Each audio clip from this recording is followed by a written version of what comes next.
Hi, this is Garibay, and today I want to talk about Spelljammer Academy, and I specifically want to talk about what a big deal Spelljammer Academy is from the perspective of making every single Dungeons & Dragoneer.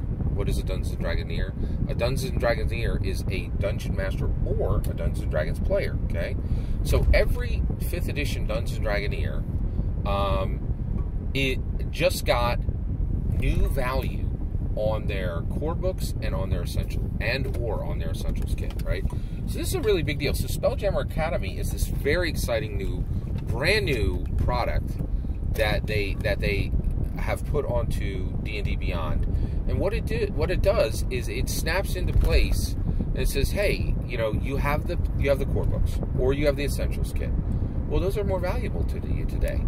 And so since Wizards of the Coast Hasbro bought D&D Beyond and has made it an official part of Dungeons & Dragons, they are putting the hammer down and they are really accelerating this the connection. And the reality is we've already reached this point. You cannot really play Dungeons & Dragons 5th edition well without a D&D Beyond account. I think there are people who are doing it, but you are missing out all the time. You're missing out on Vecna. You're missing out on free books. I got Acquisitions Incorporated, entire free book for nothing, right? You're missing out on dozens of books if you are connected to a dungeon master who can simply add you by subscription, which is exactly what's happened to me, right? I have access to no less than, I think, 15 books on D&D Beyond, which I can use every day and have full access to them because I've been added on as a player in a existing campaign to a dungeon master who has a subscription.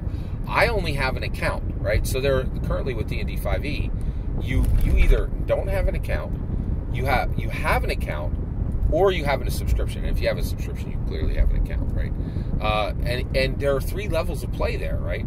But you could get a lot of access from a generous dungeon master who just takes your email and it connects you to their subscription, right? Which is what I'm doing. D&D Beyond is fantastic for me, right? But if my, let's say the game went south and my dungeon master was like, kick rocks, I'm no longer your dungeon master, and I'm pulling you from my subscription, I would still have Vecna's. I would still have Vecna. I would have the free Acquisitions Incorporated book. I would have access to the entire core rules. I would have access to the Spelljammer Academy Incorporated, right?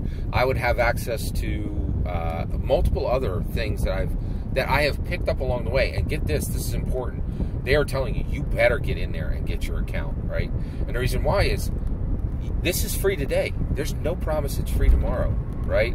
And they absolutely snap up this content and they guard it, right? So the reality is, if you're a Dungeons & Dragoneer 5e, if you're a 5e Dungeons & Dragoneer, you get an account. You're missing out every single day that you don't, right? And you could miss out permanently. Like Acquisitions Incorporated, it's a totally free book. Tales Abadi and Sean Marwan wrote it, and it's brilliant and it's awesome. And if you start your account today, you're never going to get that for free, 9 tenths out of 10, right? So that's not cool, and that's not good. So they're like, hey, this is free now. Do you want to snap it up? And it literally says, claim the content. Right? It's not like a website where they just plop it up and you're good, right? You need to get in and claim it, right?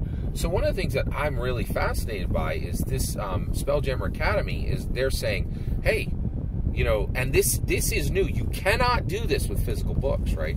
So we have this awesome physical book coming, right? But they're saying, hey, you're a 5th edition Dungeons & Dragoneer, right? You're not some muggle schmuck who's like trapped in OSR content. You got real excitement here, right? This isn't just some crusty, dusty old, old man grump session that never produces anything real or exciting, right? Like, you're here, right? You're a 5e Dungeons & Dragoneer. That means we have content coming for you 3 months from now, but we're going to build a road for you to it right now. You want to play Spelljammer on Saturday, right? Here you go. Here's the orientation. Here's all the races. Here's some of the acts. Here's some of the monsters. Here's everything you need to build an adventure and start Spelljammer now, right? And what that does, right, is it takes and puts a multiplier, right, by your DMG, by your PHB, and by your monster manual, or your essentials kit, right? right? Like let's say you run D&D just with the Essentials kit, which you could absolutely do, right? You bought the Essentials kit for $25. That thing could be worth 30 or 35 or 40 to you now, because you can go and you can run stuff from Radiant Citadel today with the Essentials kit. You can run stuff from Spelljammer today with the Essentials kit, right? And this is a huge distinctor, right? They're saying, hey, we're thanking you now for buying a book 4 years ago, right? And putting more value on that book. And this is the kicker, right? The OSR isn't doing this, right? There's no company in the world there's no OSR company even in the world that is even worth $145 million, right? Like, nothing, right? Like, you could lump up the 3 largest OS companies in the world. I doubt they'd be worth $25 million put together, right? But one tool connected to Dungeons & Dragons is worth 6 times what the largest OSR companies in the world are even worth. And they cannot keep up. They cannot multiply the value of content that they put out 8 years ago with a powerful new tool today. And so this is why Dungeons & Dragons 5e is queen of all tabletop role-playing games, right? And why really everything else is scrub. I say it and people are like, Scott, all games are the same. They're all doing the same thing. I'm like, no. Dungeons & Dragons carries a powerful legacy. It's important. By the way, Dungeons & Dragons is at the tip of American culture. Dungeons & Dragons is carried forward by Hollywood. And now I'm telling you, Dungeons & Dragons does something really special. It puts a multiplier on the books that it's connected to, increasing their value. And OSR doesn't. OSR is getting virtually beaten, right? Virtually every day. And there's a reason you should be on Dungeons & Dragons 5e and be leaving the OSR content behind. You can still go back and play an OSR game just as long as you're on D&D 5e, the legacy carrier, now 51% of your games, right? But do not go over to OSR and be like, I don't run D&D, you know, like you lose every day. There is a virtual battle happening between OSR and D&D 5e. And D&D 5e needs to win because there's reasons it should win. And there are very strong reasons OSR should shrink. That's my opinion. I'd love to hear yours. Let me know in the comments below. Please consider liking and subscribing, and have a wonderful millennium.